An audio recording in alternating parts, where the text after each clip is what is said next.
Atos dos Apóstolos, capítulo 18, versículos 18 ao 20.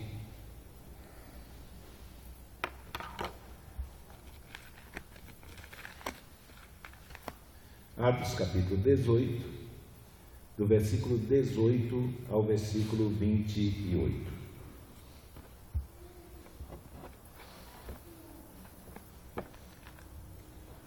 Atos dos Apóstolos, capítulo 18, versículos 18 ao 28. Terminamos a nossa exposição a semana passada no versículo 17, então vamos dar continuidade. Atos 18 está escrito: E Paulo, ficando ali ainda muitos dias, despediu-se dos irmãos e dali vagou para a Síria, e com ele Priscila e Áquila, tendo rapado a cabeça em Cencreia, porque tinha voto. E chegou a Éfeso e deixou-os ali. Mas ele, entrando na sinagoga, disputava com os judeus, e rogando-lhe eles que ficasse por mais algum tempo, não conveio nisso. Antes se despediu deles, dizendo: Querendo Deus, outra vez voltarei a vós, e partiu de Éfeso. E chegando a Cesareia, subiu a Jerusalém, e saudando a igreja, desceu a Antioquia. E estando ali algum tempo, partiu, passando sucessivamente pela província da Galácia e da Frígia, confirmando a todos os discípulos. E chegou a Éfeso um certo judeu chamado Apolo, natural de Alexandria, varão eloquente e poderoso nas Escrituras. Este era instruído no caminho do Senhor e fervoroso de espírito. Falava e ensinava diligentemente as coisas do Senhor, conhecendo somente o batismo de João. Ele começou a falar ousadamente na sinagoga, e quando o ouviram, Priscila e Áquila o levaram consigo e lhe declararam mais pontualmente o caminho de Deus. Querendo ele passar a Caia, o animaram os irmãos e escreveram aos discípulos que o recebessem, o qual, tendo chegado, aproveitou muito aos irmãos pela graça criam, porque com grande veemência convencia publicamente os judeus, mostrando pelas Escrituras que Jesus era o Cristo. Vamos orar. Pai amado, nós queremos colocar a nossa vida mais uma vez diante de Ti e pedir que o Senhor venha ser conosco. Que o Senhor venha nos ajudar nessa noite a compreender mais e mais a Tua palavra e que venhamos, Senhor, a partir desse texto, Senhor, tirar lições que sejam proveitosas para o nosso crescimento, para o nosso amadurecimento, para o nosso discernimento acerca das coisas que provêm de Ti, Senhor, e daquelas, ó Deus, que provêm do homem. Por isso, nós pedimos ao Senhor que venha nos ajudar nessa noite, Senhor, a partir dessa narrativa, a extrair delas lições que venham cooperar, ó Deus, para o nosso trabalho em busca do Teu reino e da Tua justiça em primeiro lugar. Por isso, sei com a minha vida, sei com a vida dos Teus filhos e filhas que aqui se encontram, nós assim te pedimos em nome de Jesus. Amém. Semana passada, nós estivemos iniciando os estudos sobre o final da última viagem, o final da segunda viagem missionária de Paulo. Paulo chegou à cidade de Corinto, com todas as dificuldades inerentes à cultura, por força da promiscuidade e da depravação sexual e por força da idolatria que existia naquela cidade, fazendo com que a prática sexual se tornasse algo espiritual para o povo daquela cidade. Além disso, também tivemos algumas questões que favoreceram a Paulo pregar o Evangelho e via de regra, nós notamos que Paulo dedicou todo o seu tempo a isso. Quando ele escreve a sua carta aos Coríntios, ele fala que enquanto esteve no meio deles, cerca de 1 ano e meio, ele decidiu não pregar absolutamente nada a não ser Cristo e Cristo crucificado.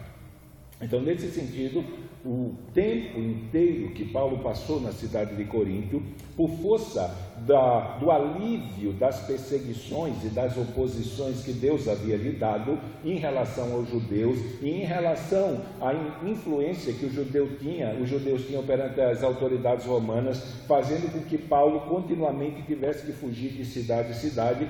Ali Deus deu um tempo de tranquilidade para Paulo, onde ele pôde passar 1 ano ano e 6 meses, 18 meses, pregando a palavra de Deus, pregando o Evangelho de Jesus Cristo, e como consequência disso, muitas pessoas foram salvas, muitas pessoas vieram a se converter.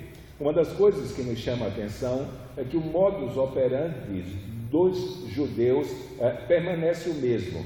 Eles tentam, de alguma maneira, aqueles judeus que não se converteram, influenciar as autoridades romanas a se oporem à pregação do Evangelho por força do levantamento de calúnias contra Paulo e sua equipe missionária.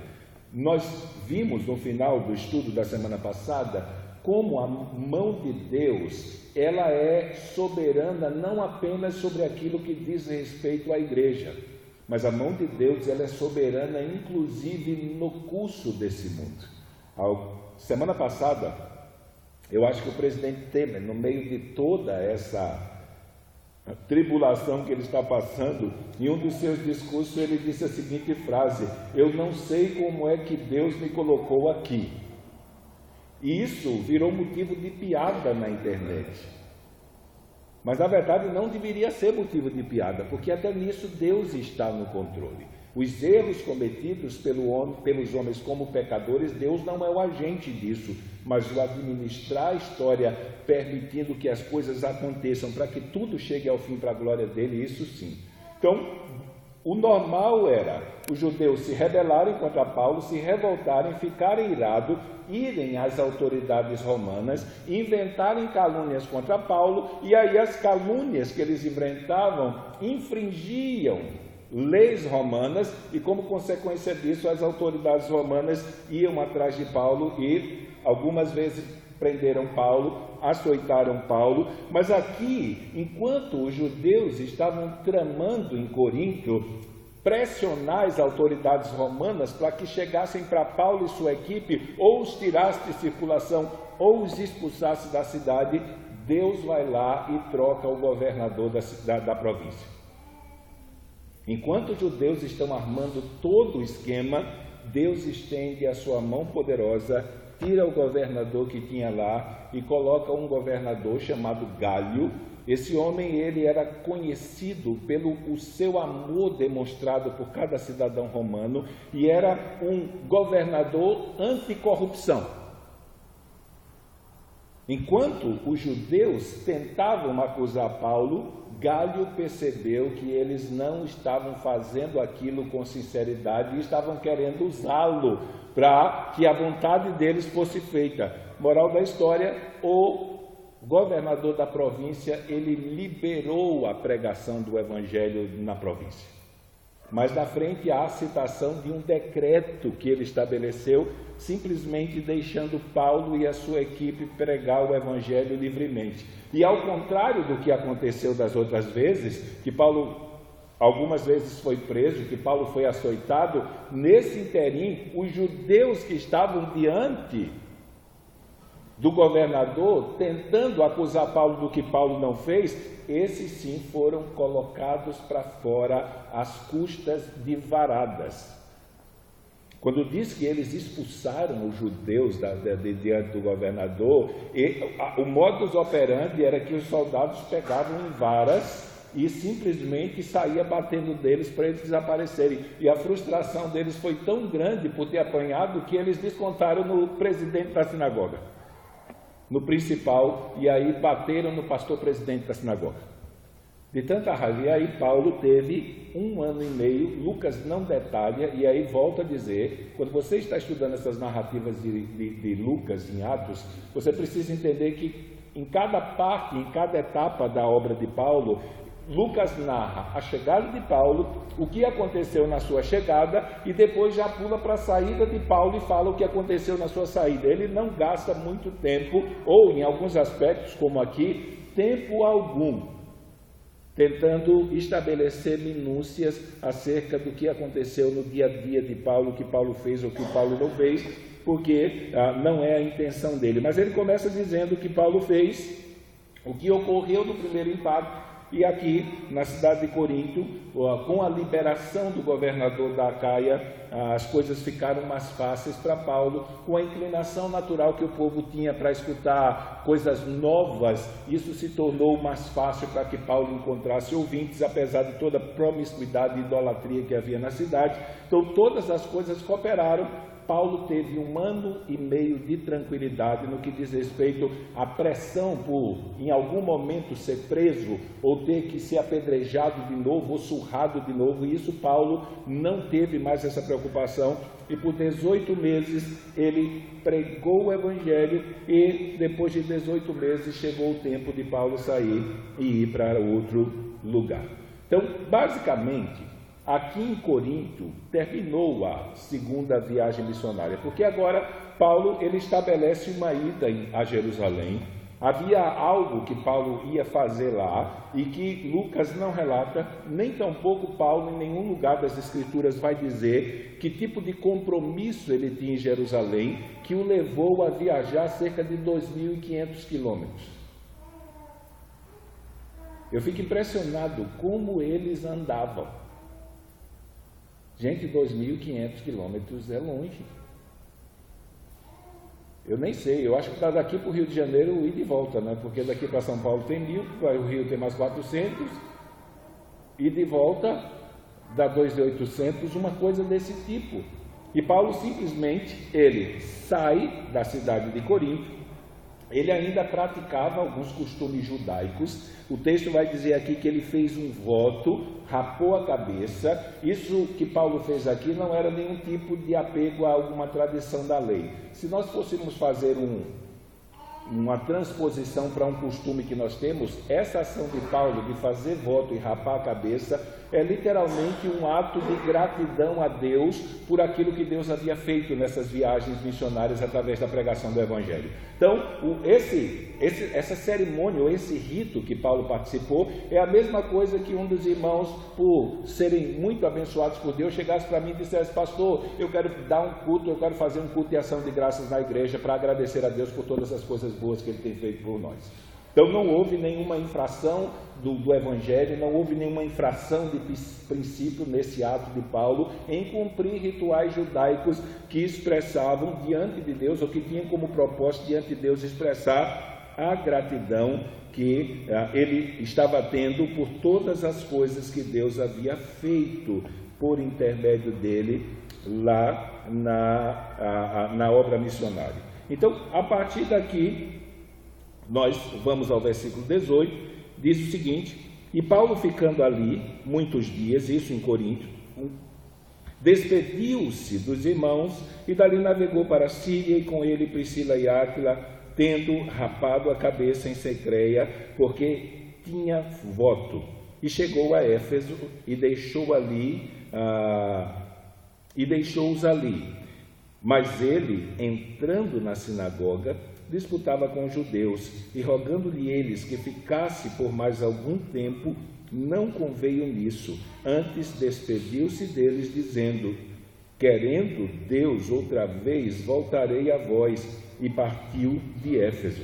E chegando a Cesareia, subiu a Jerusalém, e saudando a igreja, desceu a Antioquia, e estando ali algum tempo, partiu, passando sucessivamente pela província da Galácia e da Frígia, confirmando todos os irmãos. Quando nós estivemos estudando a semana passada, nós vimos a mão cuidadosa de Deus novamente se manifestando para com o apóstolo Paulo.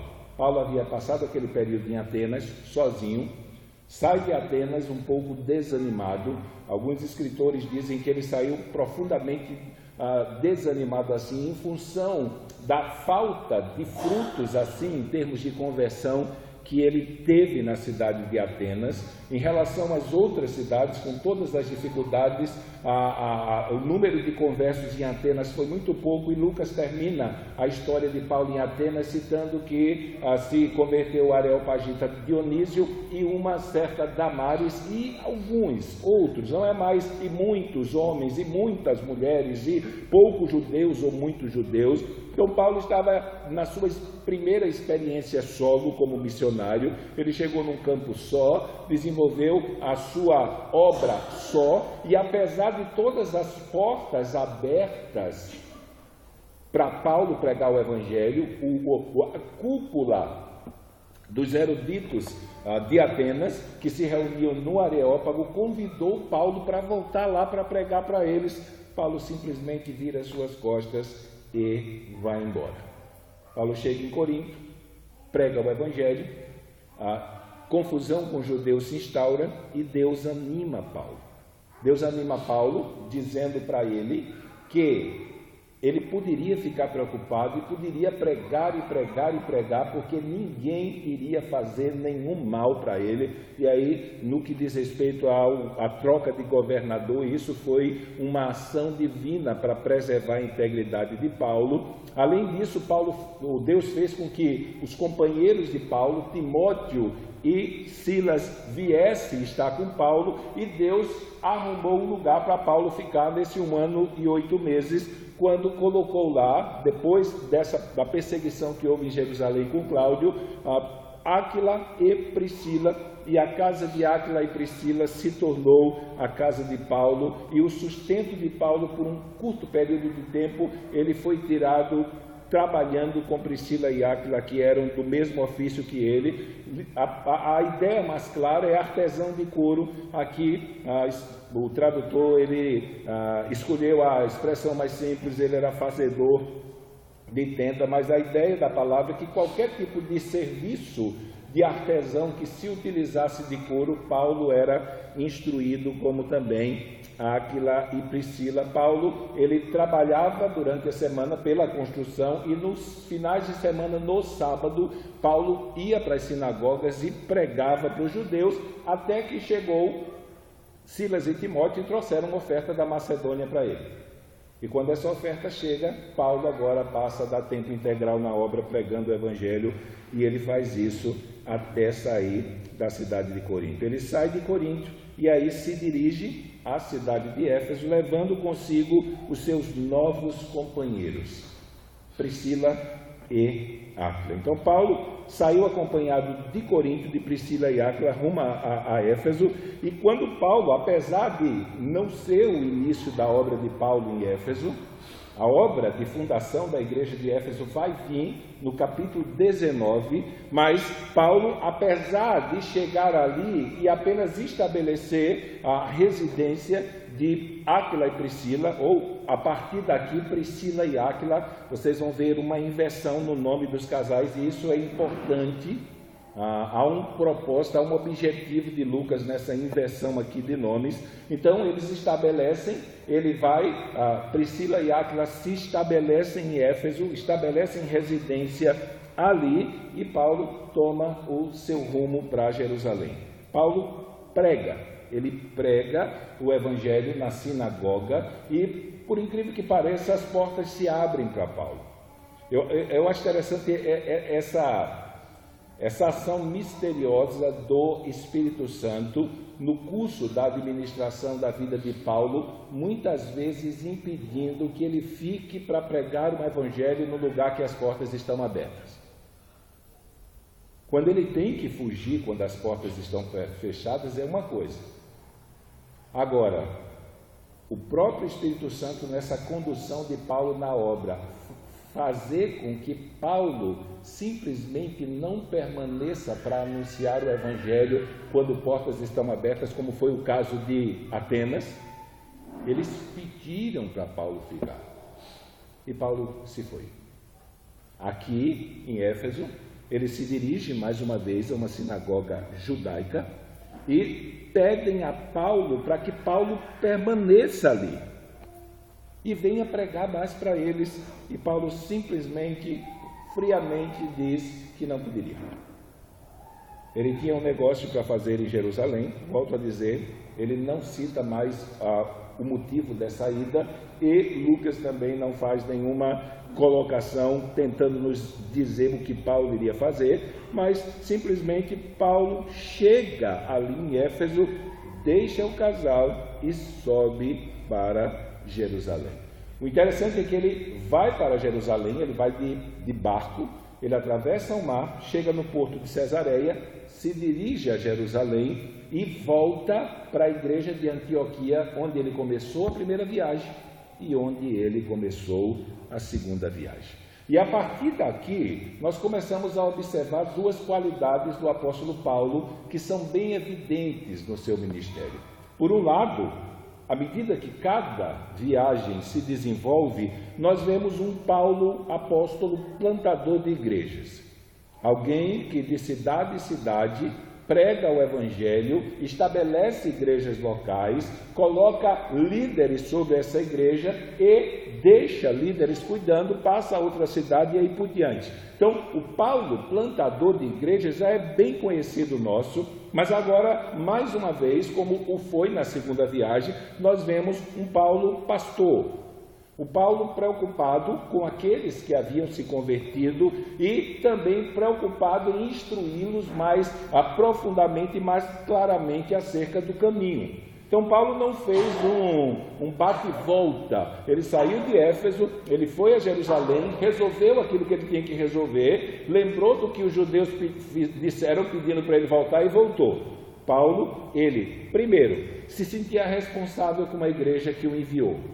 A ligação de Paulo com a igreja de Antioquia era muito forte, então foi para a primeira viagem, voltou para lá para dar um relatório para os irmãos da igreja, para a liderança da igreja que o enviou, sobre tudo aquilo que Deus havia feito, basicamente para que as pessoas soubessem que o investimento delas valeu a pena, né?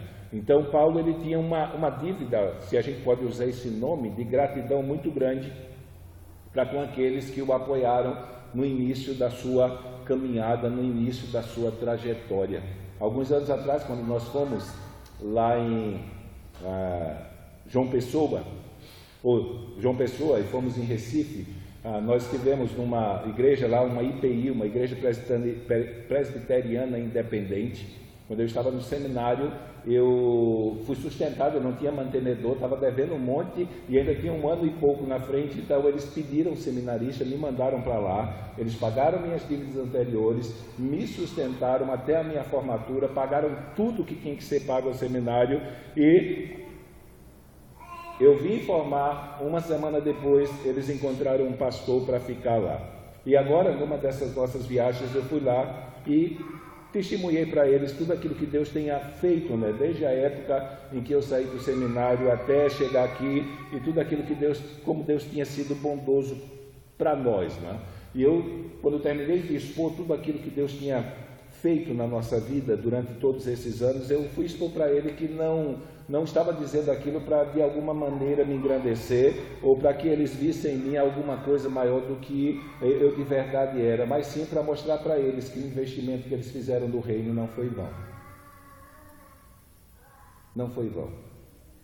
Nós ainda estávamos trabalhando para o Senhor. Então todo o esforço que eles fizeram para nos ajudar na nossa formação estava sendo usado agora para abençoar outras pessoas. Então Paulo, ele sai de Jerusalém, não fica muito tempo em Jerusalém e parte para Antioquia, e ali demora um pouco de tempo, como ele fez na primeira viagem, a fim de contar. Lucas não precisa relatar isso, porque ele já disse isso na primeira viagem. Então Paulo passou um tempo lá, reuniu-se com a igreja, testemunhou acerca do que Deus havia feito por intermédio deles e como Deus abriu a porta para os gentios, e a partir de Antioquia, mais uma vez, ele começa a sua terceira viagem missionária, fazendo o quê? A mesma coisa que ele fez na primeira.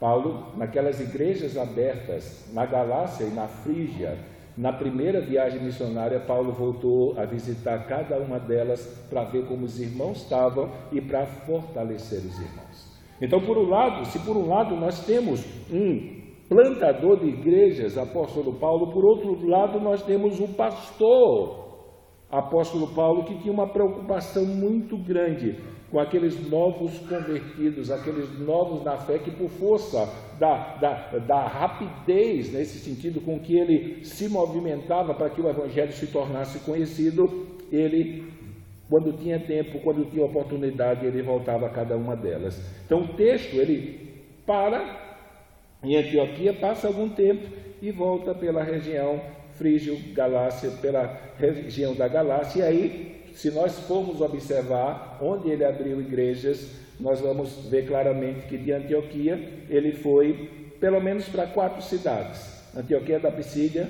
Icônio, Listra e Derbe, onde ele terminou a sua primeira viagem missionária e onde de verdade ele dá o início à nova avançada na sua segunda viagem missionária. Então Paulo tinha um senso de responsabilidade muito grande para com a igreja que o enviou. Hoje a gente tem muito missionário independente por aí, não é? Isso é uma coisa complicada, que não é ligado a nada nem a ninguém, só a Jesus Cristo. Isso nos preocupa. A obra missionária, ela sempre foi executada a partir de uma igreja local. Hoje nós temos esse movimento, estávamos falando para os jovens sábado passado sobre o marxismo cultural, e nós temos uma ala do marxismo cultural dentro da igreja evangélica, que é justamente os desigrejados, né, os sem igrejas. Eles não gostam de ser tratados com isso, mas esse movimento nada mais é do que uma tentativa de conciliar a fé cristã e comunismo, transvestindo a teoria do comunismo numa capa de espiritualidade. Não temos nenhuma divisão dentro da igreja, não temos nenhuma classe, esse negócio de pastor, de diácono, isso não existe, de líderes, todo mundo é líder, todo mundo tem a mesma autoridade, todo mundo é isso, a igreja é de todo mundo e essa coisa toda. Então, para vocês verem que até o comunismo, em sua ideologia, conseguiu entrar dentro da igreja evangélica e achar um povo que siga Marx pensando que está seguindo a Jesus Cristo. Então, nesse sentido, a obra missionária, ela tinha como fundamento o partir de uma igreja local. Então, se estamos aqui hoje, é porque uma igreja local enviou pessoas para pregar aqui. Pessoas vieram pregar a partir de uma igreja local. E se nós pensarmos no nosso caso, Praia Grande existe porque irmãos saíram daqui e pregaram lá. São João do Sul existe porque irmãos saíram daqui e pregaram lá. Irmãos saíram daqui e pregaram em Sombrio. Irmãos saíram de algum lugar e pregaram em Morro da Fumaça, ainda que ela seja agregada. Mas a importância de uma comunidade local organizada com uma estrutura que esteja fundamentada no Novo Testamento, a fim de que a partir dela o reino de Deus seja espalhado, isso é fundamental. Então, quando nós vemos a maneira como Paulo conduzia a obra e a maneira como ele estabelecia, organizava as igrejas para a partir dela o evangelho ser transmitido, faz com que nós entendamos claramente a falta de futuro desses movimentos que estão se levantando no Brasil e no mundo, tentando destruir a estrutura da igreja que foi estabelecida nas Escrituras. Então, o movimento de desigrejados é um movimento anticristão, anti-evangelho, então anti-escritura. Então, a maneira como nós vemos as coisas sendo estabelecidas no livro de Atos e nas cartas deixam isso claro. Então, nós não podemos nos enganar em relação a isso. Então, Paulo, ele tinha um senso de responsabilidade para com a igreja local e para com a liderança que estava lá. A liderança que o apoiou e o enviou, e ele tinha, como um missionário, uma preocupação muito grande com aqueles campos que foram abertos a partir da pregação do evangelho feita por ele em algumas cidades. Paulo, ele era plantador de igrejas. Deus, ele simplesmente deu a Paulo essas duas realidades de ministério, à parte do ministério de ensino que era exercido por ele. Então, Paulo, ele sai de Antioquia, vai até Derbe, e de Derbe para Éfeso não era uma distância muito grande. Agora, Paulo sai de Corinto, passa 1 ano e meio em Corinto, uma cidade complicada. Não vemos nenhuma citação no livro de Atos, na narrativa de Lucas, que Paulo estabeleceu uma liderança lá.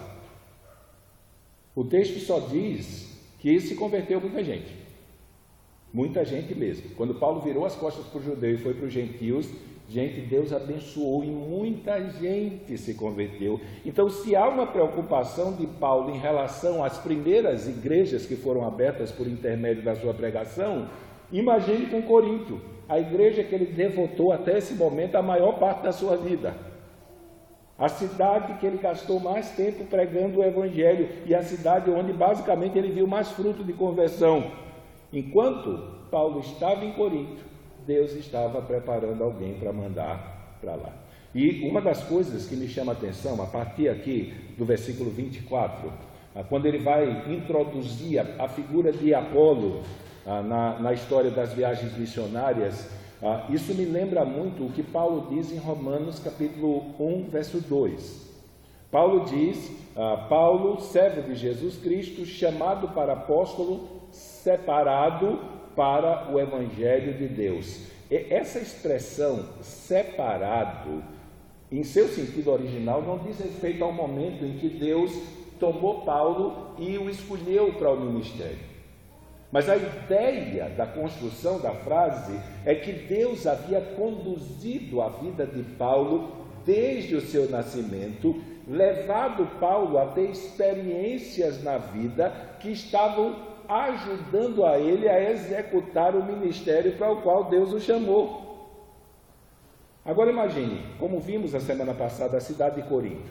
Era uma cidade que não era uma cidade que buscava conhecimento assim, como era Atenas e como era Alexandria, de onde Apolos veio. Mas era uma cidade cujo o hobby principal dos moradores era ficar escutando pregadores que transparecesse erudição, que fossem pessoas que, ao você olhar ele falando, parecia que ele conhecia muito sobre o que estava falando.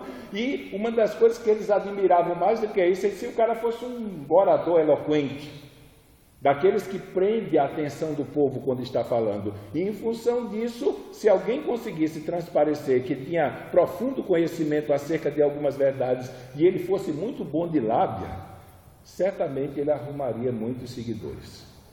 Então, o trajeto da vida de Apolos fez com que ele fosse formado dessas duas realidades. Ele era uma pessoa profundamente culta e que tinha uma oratória de deixar qualquer pregador com inveja. Paulo sai de lá, deixa Corinto, mas Deus prepara um para vir para Corinto e ficar em Corinto, que foi treinado em tudo aquilo que a igreja de Corinto admirava em uma pessoa. Então Apolos, ele entra em cena, aqui no versículo 24, chegou a Éfeso um certo judeu chamado Apolo, e aí a gente não pode de maneira alguma ignorar essa passagem de Apolo por Éfeso, principalmente porque a mensagem que Apolo tinha em relação ao Antigo Testamento e às profecias de Cristo era a mensagem que João Batista estava pregando. Apolos não tinha uma compreensão clara acerca dos benefícios práticos e imediatos da obra de Cristo para um pecador. Ele ainda havia sido instruído naquele ensino de João. Há uma diferença muito grande do batismo de João para o batismo cristão, né? O batismo cristão de João ele era procedente de uma ameaça. É aquela pregação mesmo que ou você crê no Messias que vem, ou você vai para o inferno. Só que o Evangelho, ele tem a obra consumada de Cristo e ele anuncia o perdão e a vida eterna para aquele que crê. Então, a pregação de João colocava a pessoa naquela expectativa da vinda do Messias, que é apresentado como Jesus Cristo, só que o Evangelho ele mostra essa obra consumada e expõe para o pecador os benefícios que essa obra iria trazer. Então, a passagem de Apolos por Éfeso tinha como propósito direto fazer com que ele tivesse a compreensão completa e não uma compreensão mediana, ou uma compreensão que não levava a expor aquilo de mais maravilhoso e sublime que ocorreu com a vinda do Messias prometido por João Batista a esse mundo.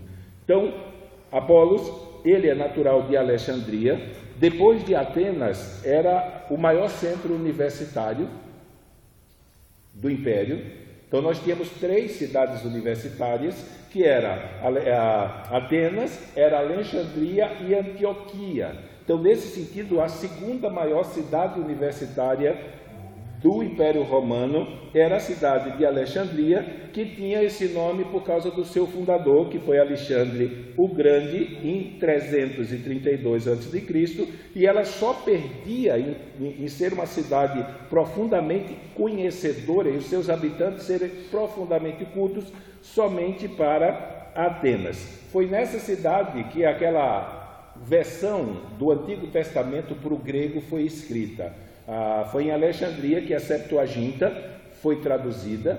Então, nesse sentido, havia o Antigo Testamento em hebraico. Então, eles traduziram o Antigo Testamento para o grego, e isso foi feito lá em Alexandria, além da tradução dos livros históricos de Israel, que são aqueles livros apócrifos que nós encontramos na Bíblia Católica. Também ali habitou um dos judeus que é considerado um dos mais intelectuais que houve assim no meio deles em relação à cultura helênica ou grega, que era Filo. Ele era um judeu e ele se tornou famoso no primeiro século. Por quê? Porque ele tinha a habilidade de interpretar o Antigo Testamento de maneira alegórica.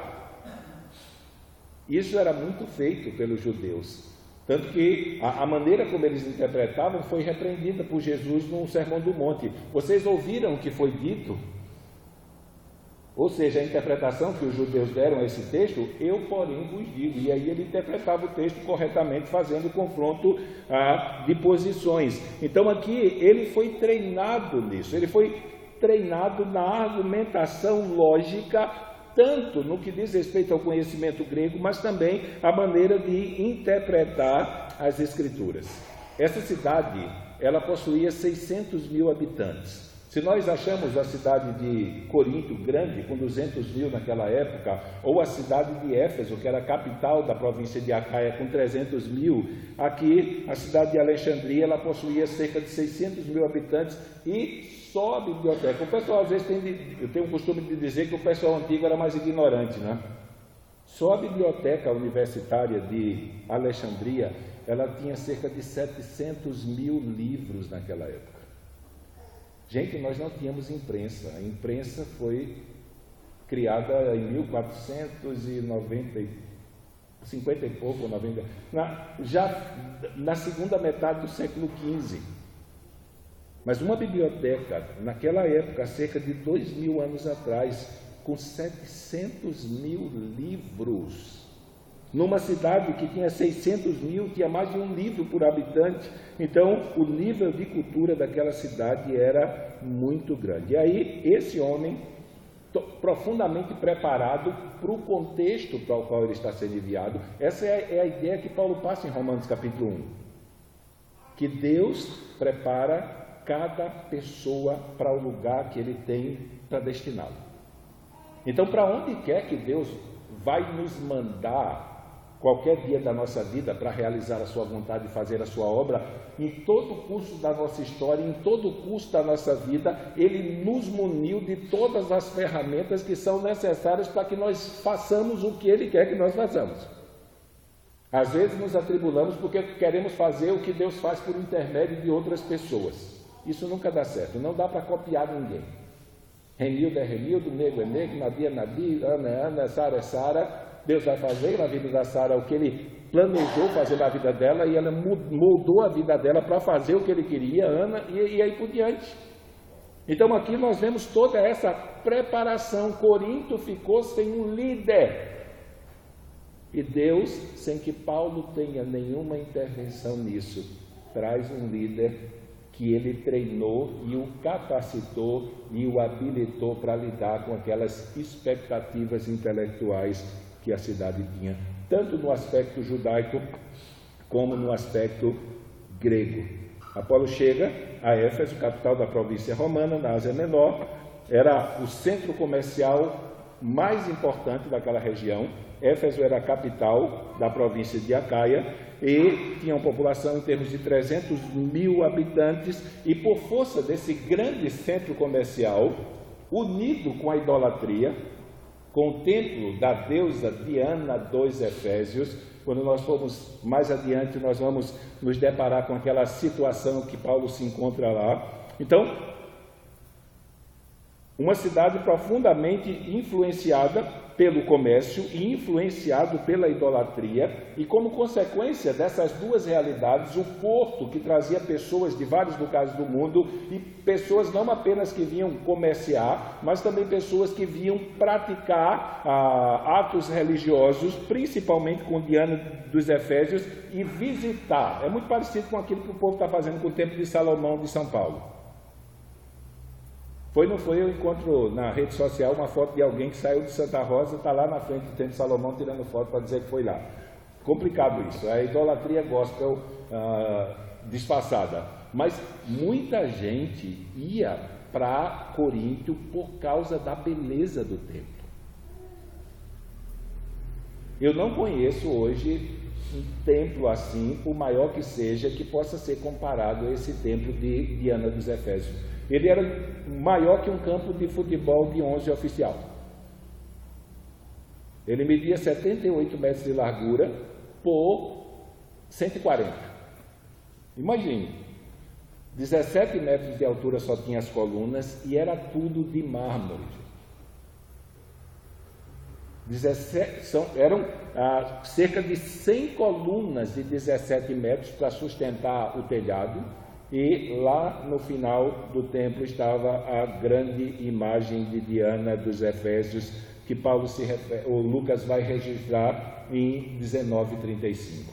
Então as pessoas vinham para ver a beleza de toda aquela situação, e aí, para treinamento imediato, ou o primeiro teste missionário, Apolos vai a Éfeso, vai à sinagoga, e aí começa a pregar de maneira eloquente as Escrituras.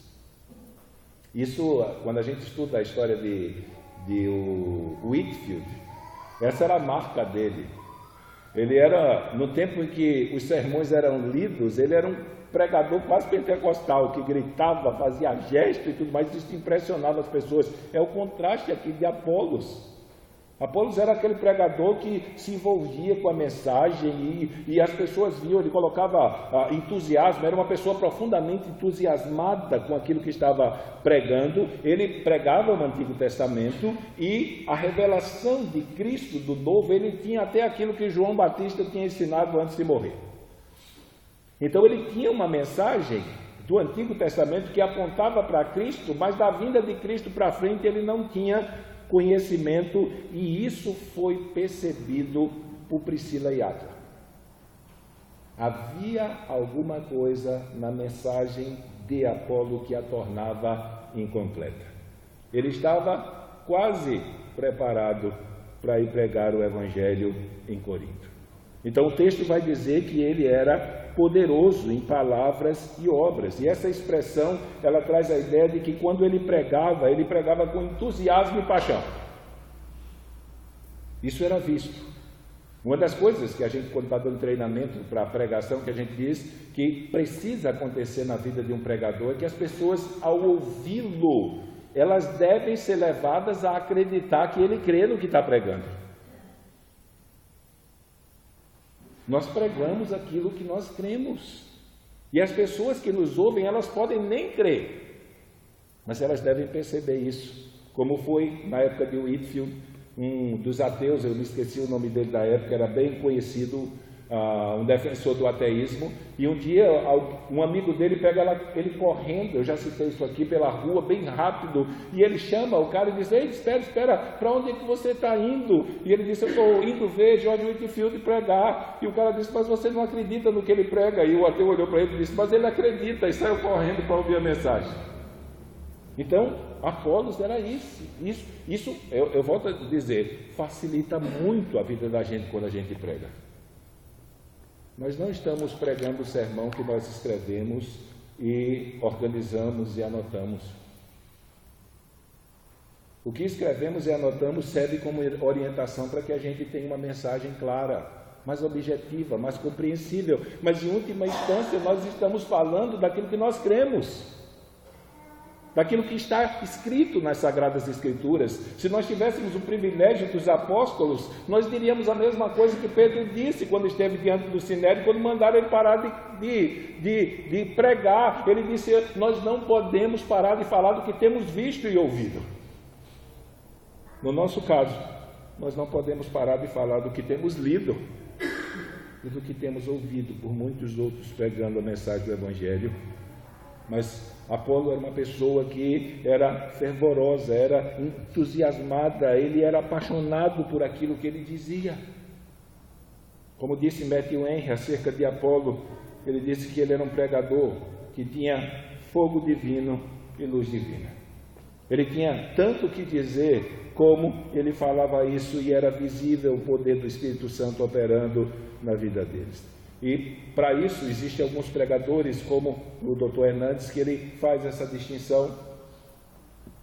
Existem muitas pessoas que são fervorosas de espírito, mas fracos em conhecimento, e essas coisas elas devem andar casadas. Por outro lado, tem pessoas que são profundamente eloquentes das Escrituras, mas lhe falta fervor. Então só oratória boa e só aparência de conhecimento não produzem frutos. Não produzem. Então aqui nós temos um pregador que todo mundo gostaria de ouvir. Principalmente no contexto em que ele estava inserido, de judeus de um lado e gentios do outro. Ele era judeu, ele nasceu em Alexandria, e isso transparecia para a cultura grega que era uma pessoa profundamente culta. Ele era uma pessoa cuja oratória atraía os seus ouvintes, e ele transparecia ser um profundo conhecedor do assunto para o qual ele está falando. Então isso na cidade de Corinto caía como uma luva, para que o Evangelho encontrasse portas abertas para ser anunciado. Então Priscila e Áquila veem isso em Apolos. E aí o que é que eles fazem? Ao invés de criticar a pregação fraca em termos de conteúdo, no que diz respeito à mensagem do Evangelho de maneira completa, eles pegam esse pregador, levam para sua casa e aí vão ensinar o Evangelho para ele. Aqui, como falamos a semana passada, a partir de agora, sempre que o casal Áquila e Priscila é citado, o nome é invertido. E isso tem um propósito claro: demonstrar quem era a pessoa mais ativa no que diz respeito às questões ligadas à igreja. Lembra quando Paulo saiu de Antioquia? Na primeira viagem, saiu Barnabé e Saulo. E por um período era Barnabé e Saulo. Mas no momento em que Deus intervém, e a partir daquele milagre que Paulo opera, imprecando juízo contra aquele Bar-Jesus para que ele fique cego, a partir daquele momento Paulo é colocado na liderança, e aí não é mais Barnabé e Saulo, mas agora é Paulo e Barnabé. O agente principal daquilo que está sendo feito para a obra era Paulo. Então, quando é citado lá em Corinto a chegada do casal, no que diz respeito ao ato deles terem sido expulsos como judeus e vindo morar em Corinto, então a ordem foi estabelecida normalmente: Áquila e Priscila. Mas a partir de agora, todas as outras, eu acho que tem 4 ou 5 citações do Novo Testamento sobre o casal, referentes a algum tipo de coisa que eles faziam na obra. Então a ordem é invertida, e a partir de agora é Priscila e Áquila, dando mais evidência no que diz respeito ao serviço ao reino de Deus para a mulher e não para o homem. E esse tipo de conflito nós não encontramos na igreja primitiva. Se você for fazer uma varredura no livro de Atos, você vai descobrir algumas coisas que a mulher pode ser e pode fazer dentro da igreja. Primeiro, a mulher pode ser cheia do Espírito Santo. Isso é básico. Toda aquela experiência lá de Pentecostes, da descida do Espírito Santo, ela foi derramada com o propósito, segundo Jesus Cristo em Atos 1:8, de que aqueles sobre quem o Espírito Santo fosse derramado, eles fossem testemunhas de Jesus Cristo. E aí, quando nós vamos ler o livro de Atos, o ato de ser uma testemunha de Jesus Cristo está relacionado ao ato de você se tornar um pregador do Evangelho. No livro de Atos, ser testemunha é ser um pregador do Evangelho, ainda que para isso você tenha que perder a sua própria vida. Então o Espírito Santo desce em Pentecoste, cai sobre a igreja, 120 no cenáculo estavam lá, e em 1,14 diz que no cenáculo, no 1,13 estavam todos os 12 apóstolos, mais as mulheres e mais Maria, mãe de Jesus. E quando 2:1 começa, diz que todos estavam reunidos lá no mesmo lugar. Todos quem? Aqueles que foram citados. Os apóstolos, as mulheres, Maria, mãe de Jesus e mais alguns homens. Por que o Espírito Santo foi derramado sobre eles? E aí, quando Pedro se levanta para explicar aquela multidão que estava atônita lá com o que estava acontecendo, ele diz que aquilo que eles viram foi nada mais, nada menos do que o cumprimento da promessa que havia feito por Joel, lá em Joel 2,28. E nos últimos dias derramarei do meu espírito sobre toda a carne. E ele diz que vossos filhos e vossas filhas profetizarão. Vossos servos e vossas servas profetizarão. Profetizar na igreja primitiva era alguém que era capacitado e dirigido pelo Espírito Santo com sabedoria para aplicar a vinda de Cristo e a obra de Cristo como cumprimento das promessas que haviam sido feitas do Antigo Testamento ao povo de Israel com relação ao Redentor que viria. Tanto que dentro de um contexto reformado, o dom de profecia do Novo Testamento nada mais é do que pregar. Então aqui, em Lucas, capítulo 1,14, as mulheres estavam lá, elas foram cheias do Espírito Santo e na aplicação Pedro não teve nenhum problema em dizer que o Espírito Santo caiu sobre as mulheres e sobre as servas, para que elas profetizassem da mesma maneira que os homens sobre os quais o Espírito Santo viesse, eles iriam profetizar. Aqui, nesse texto que nós lemos, nós vemos Lucas registrar um episódio com relação a uma mulher, que não era problema uma mulher ensinar teologia a um pregador que tinha falta de conhecimento. Para um homem. Alguns estudiosos chegam a dizer, não, mas Áquila está lá, ele estava como superintendente.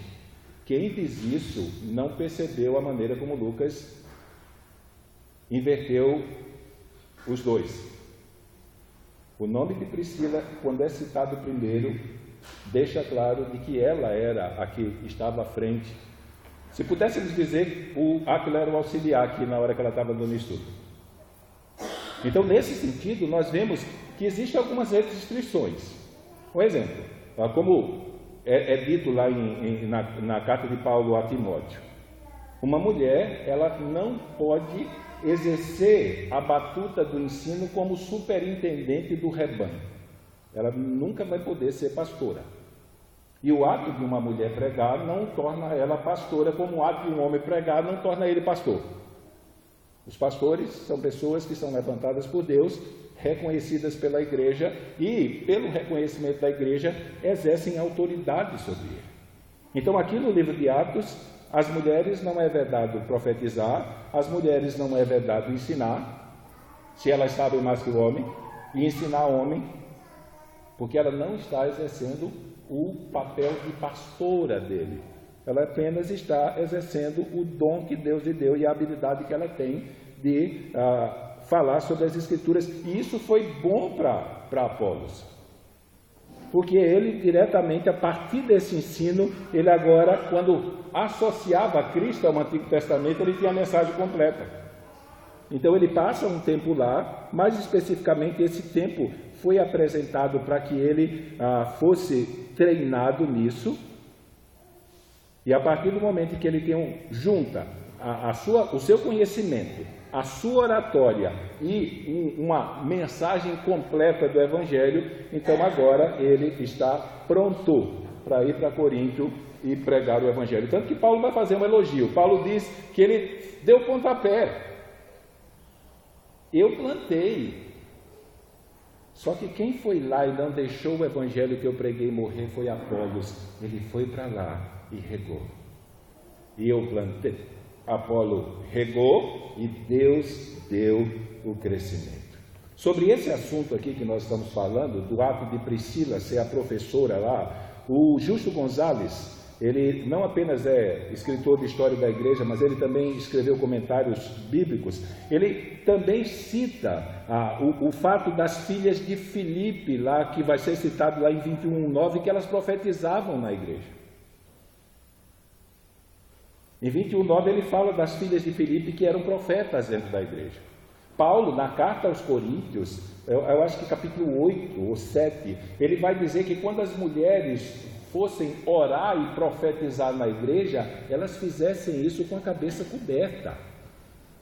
Ele não tece nenhum tipo de crítica ao fato da mulher profetizar ou orar, mas que elas não estivessem no meio daquelas feministas lá que não se submetiam mais à autoridade nem do marido, nem de liderança alguma. Então essas daí não podiam de maneira nenhuma ter voz na igreja, porque a atitude delas não condiziam com a pregação delas. Então ele cita as filhas, Lucas vai trabalhar as filhas de Filipe lá, que eram profetisas, e em 21:9, então ele, em cima desse episódio de Priscila e Áquila e das filhas de Filipe, ele diz que é uma indicação do que Pedro disse no seu discurso de Pentecostes, de que os dons do Espírito são derramados sobre os jovens e velhos, e sobre homens e mulheres, e eles são derramados para serem exercidos no meio da igreja. Então, o Espírito Santo é aquele que está na condução dessas realidades e, muitas vezes, por falha humana, nós nos opomos a essa realidade. Eu, particularmente, tenho a minha posição, né? Que qualquer tipo de ensino que estabeleça proibição de mulheres exercerem o ministério de pregação e ensino dentro da igreja, desde que elas não sejam pastoras, são ensino de homens. Eles não encontram nenhum apoio no que diz respeito àquilo que nós vemos na prática da igreja primitiva. E nem tampouco nos textos que são usados, que nós já expomos claramente. Então, em parte, muitas igrejas têm perdido esse privilégio de usufruírem dos dons que o Espírito Santo concede a mulheres também. E, por outro lado, muitas mulheres vão ter que dar conta disso a Deus no último dia por aproveitarem esse tipo de ensino para se apegarem à sua indisposição de servir a Deus com os dons que Deus lhe deu.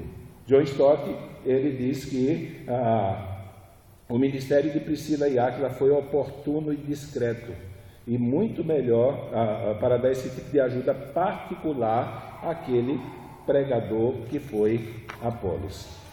Resultado desse ato de Priscila e Áquila para com Apolos. Apolos agora, ele está preparado, ele está pronto para ser o que Paulo disse que ele iria ser em Corinto.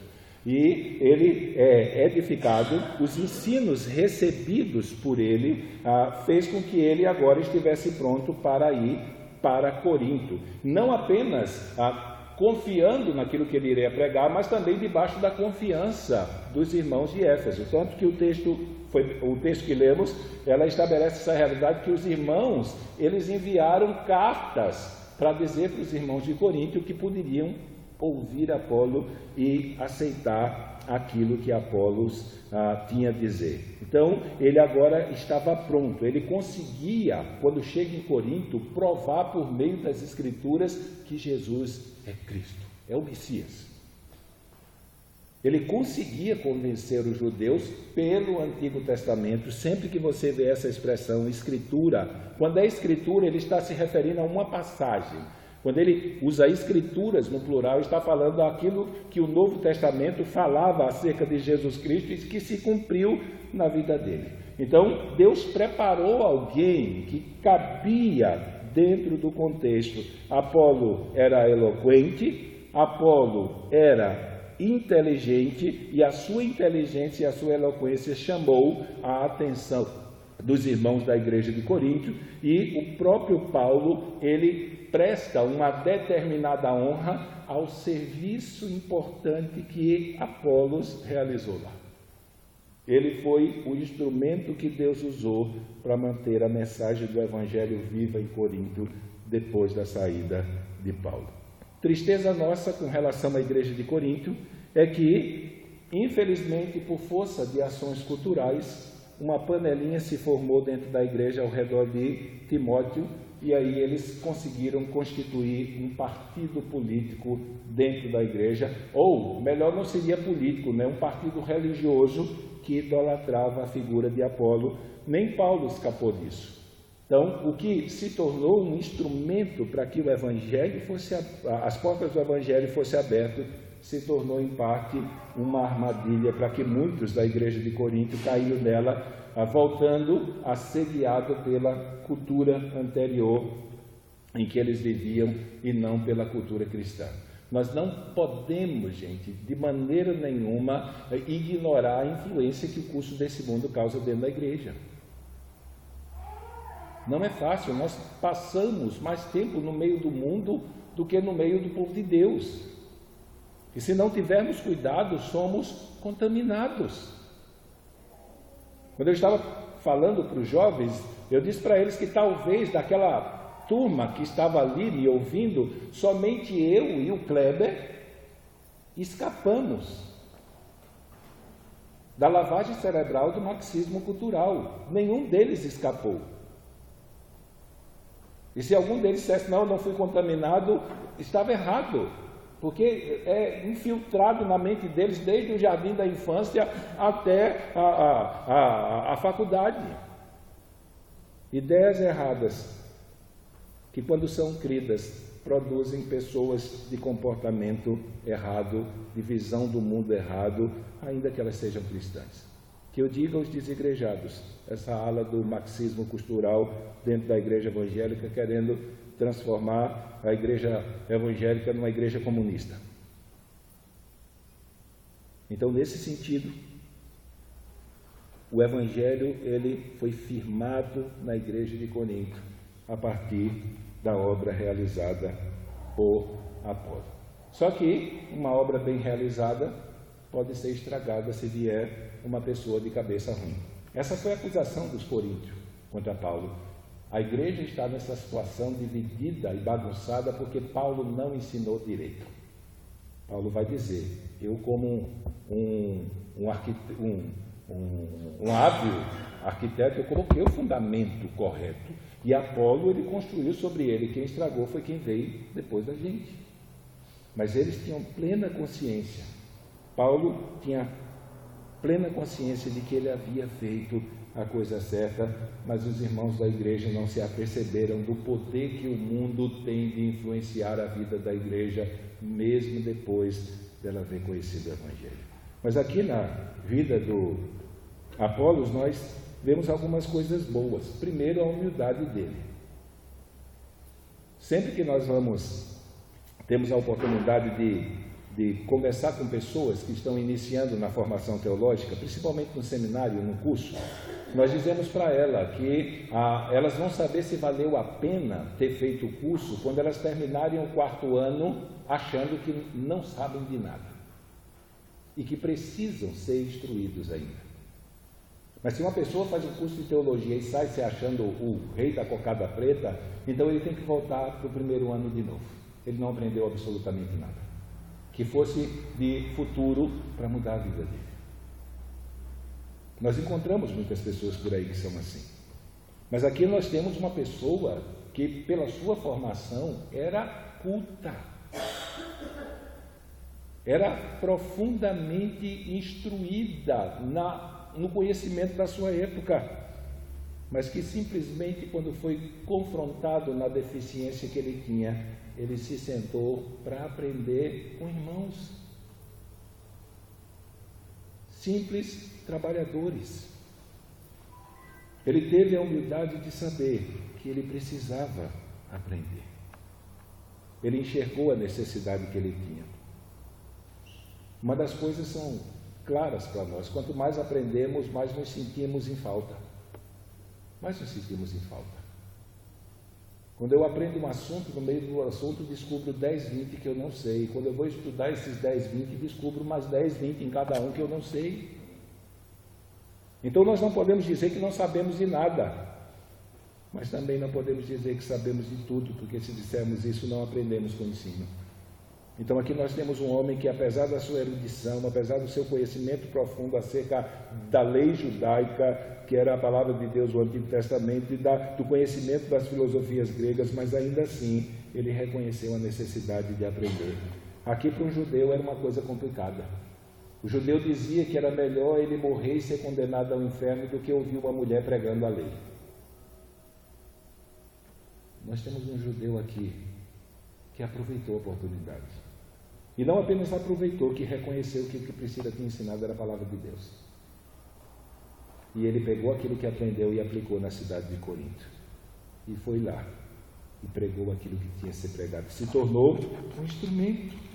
Então, nesse sentido, a gente começa a enxergar de maneira multiforme as ações do Espírito Santo de Deus, separando quem quer, usando quem quer como instrumento, desde que isso não infrinja alguns padrões absolutos que nós temos no Novo Testamento. Então, Corinto não ficou abandonada, ainda que pareça que Paulo tinha saído de lá e deixado os irmãos na mão. Paulo foi fazer a vontade de Deus em outro lugar, e Deus levanta sempre outras pessoas para colocar no lugar. Eu me lembro de alguns anos atrás, um líder muçulmano falando, ele estava dizendo desses radicais que querem apagar o cristianismo pela morte dos crentes, e ele dizendo que não conseguia compreender de onde que aparecia tanto cristão. Eles matavam e aparecia mais. Eles matavam líderes e apareciam mais. Eles matavam pastores, e quanto mais eles matavam pastores, mais apareciam pastores. E aí, quando a gente se depara com o livro de Atos, a gente precisa voltar a louvar a Deus, porque isso é uma obra santa. Isso não é uma obra humana. Não tem quem possa deter, como é o hino da Batista Nacional: ninguém detém, é obra santa. Ninguém detém, é obra santa. Nem Satã, nem o mundo todo pode apagar esse amor. Ninguém detém, é obra santa. Essa causa é do Senhor. Então, quando Deus tira, Ele manda outro. E Ele manda outro de acordo com a necessidade, não um clone. Isso é uma coisa que a gente precisa aprender. Nós lidamos com pastorado e vemos como pastores sofrem. Quando eles têm que sair de uma igreja, o próximo que vem a igreja espera que seja o clone do que saiu. Não vai ser. Normalmente Deus manda alguém que tem um dom diferente daquele que tinha, para que a igreja seja também edificada em outra área e não fique na mesmice, porque ninguém é 100%. Ninguém é. Eu me lembro quando, antes de vir para cá, eu sempre dizia para os irmãos da igreja: olha, aproveite enquanto eu estiver aqui para aprender. Ah, mas tem isso desorganizado, olha, isso não é minha praia. A gente faz, fica mais ou menos, mas não é. Olha, mas isso aqui, tá... Olha, aproveite para aprender. Depois que eu sair daqui, Deus manda um evangelista, ele passa 10 anos, ele só vai dizer que Jesus salva e vai levar quem crê para o céu. E quem não crê vai para o inferno. E a gente vê isso, às vezes a gente volta lá, os irmãos dizem: olha, eu estou com saudade dos seus estudos, mas eles reclamavam de um monte de coisa que eu não fazia direito. E aí Deus tira um e coloca outro para suprir a necessidade, como fez nas duas igrejas que a gente saiu. Na primeira ele está lá até hoje, o segundo já saiu, mas ele foi cobrado na área da pregação, mas a habilidade dele era outra, e ele fez aquilo que eu não conseguia fazer muito bem, ainda que em outras áreas ele tivesse a sua deficiência. Mas é assim que Deus faz. Ninguém sempre tem o privilégio de ter um colegiado na igreja, como a igreja de Antioquia, principalmente na conjuntura que a gente vive hoje. Termos pastores de tempo integral que exerçam ministérios diferentes ao mesmo tempo. Não dá.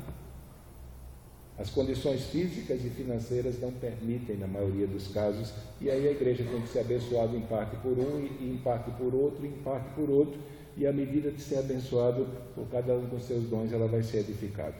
Então, foi o último estágio do treinamento do jovem Apolos, a fim de que ele estivesse pronto para ir para a cidade de Corinto, e se tornasse para a cidade de Corinto a bênção que Paulo disse que ele foi. Ele foi aquele que Deus colocou lá para não permitir que a mensagem do Evangelho se apagasse. E Paulo diz, ele fez isso muito bem. Então vamos orar. Vamos pedir a Deus que esteja conosco. Deus tem uma obra na nossa vida e o seu plano não vai ser frustrado. E Ele está conduzindo. Nós estávamos conversando essa semana com Silvano, eu acho, e Ana estava dizendo que se nós tivéssemos a experiência que nós temos hoje, nós não teríamos saído da primeira igreja que nós pastoreamos. E nós sabemos que a nossa saída, Deus estava no negócio. Para a gente parece que foi, mas Deus estava em tudo. Até na nossa inexperiência em parque, Ele nos ajudou a abençoar os irmãos, e nós vemos muitas vezes o reflexo disso até hoje. Mas o crescimento faz com que a gente mude no que diz respeito às nossas posturas, né? E eu, antes de vir para aqui, passei um ano numa igreja muito grande lá em João Pessoa, a primeira igreja batista, e uma vez sentado com o pastor presidente lá, falando sobre essas questões ministeriais e como é que a gente consegue. Ele se formou, assumiu a igreja, eu acho que está mais de 30 anos lá. Eu acho que está beirando os 40 anos, 30 anos, eu acho que eu estava lá antes de vir, que ele já estava perto. E ele saiu do seminário, assumiu a igreja e está lá até hoje, como pastor da mesma igreja. E eu fui perguntar para ele, né, como é que a gente conseguia se manter dessa maneira. Ele disse: olha, faça o que você tem que fazer, o que você sabe que tem que fazer para Deus hoje. E faça amanhã, e faça amanhã, e faça amanhã. Faça cada dia o que você tem que fazer. E deixa o resto com Deus. Se ele tiver que tirar, ele vai tirar. Se ele tiver que mudar, ele vai mudar. Mas se dedique a fazer a cada dia o que você tem que fazer. Se Deus quiser você 10 anos ali, depois de 10 anos você vai estar lá continuando a fazer o que você tem que fazer a cada dia. E esse conselho eu dou muito para os irmãos, né? Quando vai ter um negócio daqui a 15 dias, olha, meu filho. Ou às vezes até conversando com os filhos em casa: mas pai, tem que fazer isso todo dia, minha filha, eu não me preocupo nem com o que eu tenho que fazer amanhã, eu vou me preocupar amanhã. Eu vou terminar o meu dia, vou deitar e vou dormir. Porque é Deus quem nos faz habitar em segurança. Então a gente vê a mão de Deus conduzindo a vida, os atos, as direções dos homens, daqueles que são seus. Isso não é diferente para a minha vida e para a sua vida. Isso não implica que a gente vai cruzar os braços. A gente pode melhorar, a gente pode se preparar, a gente pode se dar mais para Deus. Isso faz parte da nossa responsabilidade. Mas uma coisa nós sabemos: estamos sendo empurrados pelo Espírito Santo para aquele grande dia em que vamos encontrar com o nosso Salvador. E aí iremos habitar com Ele para sempre. Até lá, é batalha, é luta, é trabalho, para que o nome de Deus seja glorificado. Pai amado, queremos colocar a nossa vida diante de Ti e agradecer pela Tua palavra. É a única âncora sobre a qual a nossa fé pode estar agarrada, Senhor, sem ter preocupação em ser confundido, Senhor, ou decepcionado no fim. Tudo aquilo que o Senhor escreveu aqui é para o nosso proveito, Senhor, como foi em todas as Escrituras. Por isso nós pedimos ao Senhor que nos faça conhecer mais e mais, e não apenas isso, nos faça usar aquilo que conhecemos, Senhor, como senso de julgamento para todas as decisões e todas as avaliações que nós vamos fazer na nossa vida. Que a nossa consciência, como disse Lutero, Senhor, esteja presa à palavra de Deus. Que nós não venhamos ser movidos por pressões, ou por coisas que nós gostamos, ou por o desejo de agradar, que nós não sejamos influenciados por isso, sim, mas que em tudo que nós venhamos fazer, a Tua palavra seja o alicerce, seja a estrada, seja a luz sobre a qual o nosso caminho está estabelecido. Por isso, vem me ajudar, Senhor, vem me ajudar a crescer mais no conhecimento, vem me ajudar, Senhor, a crescer mais na habilidade e capacidade de transmitir esse conhecimento. Vem, pelo poder de Teu Santo Espírito, aplicar as coisas que temos aprendido ao nosso coração, porque se não for pelo poder de Teu Santo Espírito, não há esperança de mudança, Senhor.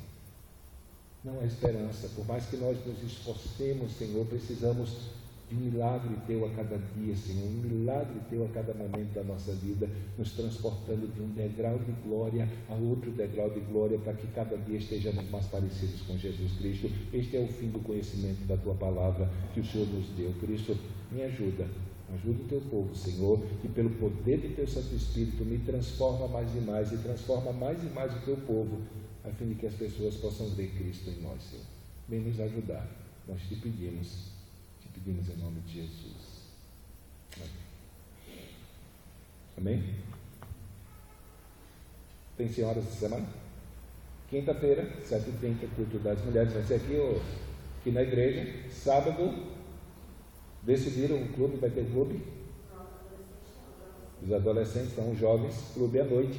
Domingo de manhã, manhã de consagração e ceia. Então a manhã de consagração começa às 8 e a ceia no desenrolar da manhã de consagração, e às 7 da noite estaremos aqui reunidos para cultuar ao Senhor. Lembrando aos irmãos, dia 20, 21 e 22, 22 e 23.